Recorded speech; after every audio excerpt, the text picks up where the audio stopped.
السلام عليكم ورحمة الله وبركاته. அல்லாஹ் சுப்ஹானஹு வ தஆலா நம்மளை எல்லாம் இந்த 1500வது ஆண்டினுடைய மீலாது பெருவிழாவில் கொண்டாடுகிற பாக்கியத்தை வல்ல ரஹ்மான் நமக்கு அனைவருக்கும் தந்திருக்கிறான். அல்ஹம்துலில்லாஹ். நபி ஸல்லல்லாஹு அலைஹி வஸல்லம் அவர்களின் மீது வைக்கக்கூடிய முஹப்பத், ரசூலுல்லாஹி ஸல்லல்லாஹு அலைஹி வஸல்லம் அவர்கள் மீது வைக்கக்கூடிய இஷ்க், நேசம் என்பது வேறு, ரசூலுல்லாஹி ஸல்லல்லாஹு அலைஹி வஸல்லம் அவர்களை பின்பற்றுவது என்பது வேறு. இன்றைக்கு நிறைய நபர்கள் என்ன புரிந்து கொள்கிறார்கள் என்று சொன்னால், ரசூலுல்லாஹின் மீது நாம் நேசம் வைத்திருக்க வேண்டும் என்றால் நாம் ரசூலுல்லாஹி ஸல்லல்லாஹு அலைஹி வஸல்லம் அவர்களை கண்டிப்பாக பின்பற்ற வேண்டும் என்று நினைத்துக் கொண்டிருக்கிறார்கள். எல்லா நபர்களுக்கும் ரசூலுல்லாஹி ஸல்லல்லாஹு அலைஹி வஸல்லம் அவர்களின் மீது நேசம் இருந்தது. ஏனென்று சொன்னால், வரலாறுகளை நாம் புரட்டி பார்க்கும் பொழுது ரசூலுல்லாஹி ஸல்லல்லாஹு அலைஹி வஸல்லம் அவர்கள் மரக்கட்டையால் செய்த மிம்பர் படி ரசூலுல்லாஹி ஸல்லல்லாஹு அலைஹி வஸல்லம் அவர்களை நேசித்தது. ரசூலுல்லாஹி ஸல்லல்லாஹு அலைஹி வஸல்லம் அவர்களை மலைகள் நேசித்தது, மரங்கள் நேசித்தது, எல்லாம் ரசூலுல்லாஹி ஸல்லல்லாஹு அலைஹி வஸல்லம் அவர்களை நேசித்தார்கள். சஹாபாக்களுடைய நேசமும் நம்முடைய நேசமும் எப்படி இருக்கிறது? மதீனாவில் நபி ஸல்லல்லாஹு அலைஹி வஸல்லம் அவருடைய அழைப்பாளர் பிலால் ரலியல்லாஹு அன்ஹு அவர்கள் அழைப்பு விடுக்கிறார்கள். உஹதுடைய யுத்தத்துடைய போர்க்களத்திற்காக, இந்த தீனுல் இஸ்லாத்தை பாதுகாப்பதற்காக வீட்டில் இருக்கக்கூடிய ஆட்கள் எல்லாம் ஓடி வாருங்கள் என்பதாக நபியினுடைய அழைப்பாளர் பிலால் ரலியல்லாஹு அன்ஹு அவர்கள் அழைப்பு கொடுக்கிறார்கள். இப்பொழுது மதீனாவுடைய வீதியில் ஒரு குடிசை வீடு, அதில் ஒரு தாய், ஒரு சிறிய பையன், ஒரு சிறிய சஹாபி, இருவரும் உறங்கிக் கொண்டிருக்கிறார்கள். திடீரென்று தாயினுடைய அழுகை, தாயினுடைய கண்ணீர் சொட்டினுடைய அந்த கண்ணீர் சொட்டின் காரணமாக அந்த சொட்டு போய் அந்த சிறிய பையன், சிறிய சஹாபியின் மீது விழுகிறது. அந்த கண்ணீர் சொட்டின் காரணமாக அந்த சஹாபி எழுந்து கேட்கிறார்கள், என்னம்மா, ஏன் அழுகிறீர்கள்? என்னம்மா? அந்த சிறிய சஹாபிக்கு, சிறிய பையனுக்கு அத்தா இல்லை. அப்பொழுது அந்த சிறிய சஹாபி, சிறிய பையன் கேட்கிறார், என்னம்மா அத்தா இல்லைன்ற கவலையில் அழுகிறீங்களா? அத்தா இல்லாத இடத்துல நான் இருந்து அத்தா என்னெல்லாம் செய்வாரோ அதையெல்லாம் நான் செய்யறேன் என்பதாக கூறுகிறார்கள் ஒரு சிறிய பையன். உடனே அந்த தாய் சொன்னார்கள், அப்படி இல்லை மகனே, நபியினுடைய அழைப்பாளர் பிலால் ரலியல்லாஹு அன்ஹு அவர்கள் தீனுல் இஸ்லாத்தை உயர்த்தி பிடிப்பதற்காக, நிலைநாட்டுவதற்காக உங்களது வீடுகளில் இருக்கும் ஆண்களே வெளியே வாருங்கள் என்பதால் நபியினுடைய அழைப்பு வந்தது.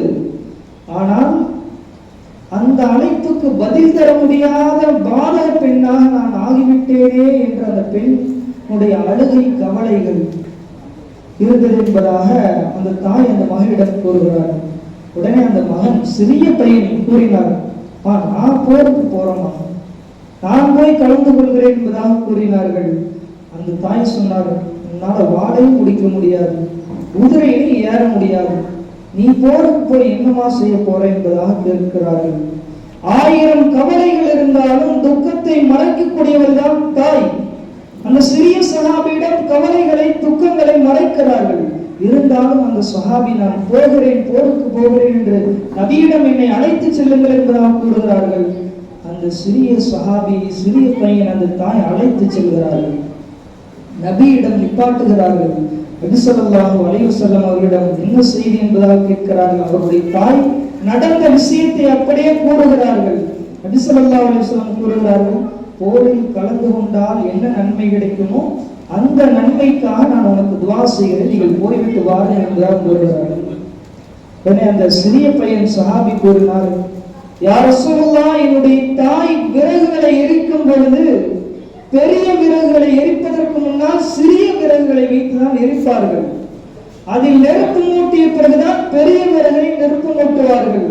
அதுபோல் உங்களையும் உங்களது சஹாபாக்களையும் நோக்கி வருகிற அம்புகளை, ஈட்டுகளை என்னை கேடயமாக பயன்படுத்தக்கூடாத ரசூலுல்லாஹ் என்பதாக சிறிய சஹாபி நபி ஸல்லல்லாஹு அலைஹி வஸல்லம் வஸல்லம் அவர்களின் மீது இருந்த மஹப்பத், நேசம், இஷ்கே ரசூல் நம்முடைய உயிரையும் காட்டிலும் இருக்க வேண்டும் என்று நமக்கு சிறிய சஹாபியினுடைய வரலாறுகள் இருந்து நமக்கு தெரிகிறது என்று சொன்னால், சகோதரர்களை, அது மாத்திரமல்ல, பல்வேறு செய்திகள். ஒரு சஹாபி நபி ஸல்லல்லாஹு அலைஹி வஸல்லம் அவர்கள் வஃபாத்தாக இருக்கிறார்கள். நம்மெல்லாம் என்னங்க, யாராவது வஃபாத் ஆயிட்டா போய் ஜனாசாவுடைய முகத்தை பார்க்கக்கூடிய வழக்கம் இருக்குது. அதுபோல நபி ஸல்லல்லாஹு அலைஹி வஸல்லம் அவர்கள் வஃபாத் ஆகிவிட்டார்கள். ஜனாசாவை பார்ப்பதற்காக அப்துல்லா பின் ஸைத் பின் அப்துர் ரபீ என்கிற சஹாபி போகிறார்கள். நபியினுடைய அந்த கஃன் துணியை அகற்றி பார்க்கிறார்கள். பார்த்துவிட்டு துஆ செய்கிறார்கள். நபியினுடைய முகத்தில் மௌத்தானாலும் நபியினுடைய முகத்தில் 100 ஒளி இருக்கும். அந்த ஒளியை பார்த்து கொண்டே இருக்கிறார்கள். எந்த புறமும் திரும்பவில்லை, இடதுபுறமும் வலதுபுறமும் எந்த புறமும் திரும்பவில்லை. நபியினுடைய முகத்தை நிலைகுத்தி பார்த்து கொண்டிருக்கிறார்கள். பார்த்துவிட்டு துஆ செய்தார்கள். அல்லாஹும்ம ஹத்தி பஸரி ஹத்தா லா அரா அஹதன் பஅத ரசூலுல்லாஹி ஸல்லல்லாஹு அலைஹி வஸல்லம். ரசூலுல்லாஹி ஸல்லல்லாஹு அலைஹி வஸல்லம் முகத்தை பார்த்த பிறகு வேறு ஒரு நூரை, வேறு ஒரு ஒளியை என்னுடைய பார்வை பார்ப்பதற்கு மனம் வரவில்லை.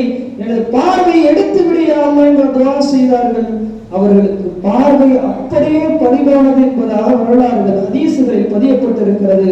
இன்ஷா அல்லாஹ் நாளை மறுமையில் அவருக்கு பார்வை தெரியும் போது முதலாக ரசூலுல்லாஹி ஸல்லல்லாஹு அலைஹி வஸல்லம் அவர்களை காண்பார்கள் என்பதாக பெரியார்கள் நமக்கு சொல்லித் தருகிறார்கள் என்று சொன்னால், சகோதரர்களே, நம்மிடத்தில் அதிகமான தொழுகைகள் இல்லாமல், அதிகமான ஜகாத்துகள், நம்முடைய நோன்புகள் சரிவர இல்லாமல் இருக்கும் சமயத்தில் உண்மையான முஹப்பத், உண்மையான ரசூலுடைய பிரியம் இருந்தால் நிச்சயமா ரசூலுல்லாஹி ஸல்லல்லாஹு அலைஹி வஸல்லம் அவர்களை வாசித்தாவை வைத்து நாம் சுவனம் நுழையலாம் என்பதற்கு பல்வேறு வரலாறுகள், ஹதீசுகள் இருக்கிறது.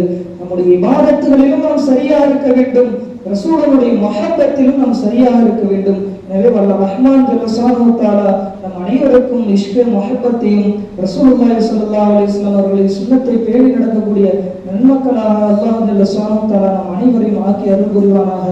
ஆமீன். வ ஆகிரு தஅவானா அல்ஹம்துலில்லாஹி ரப்பில் ஆலமீன்.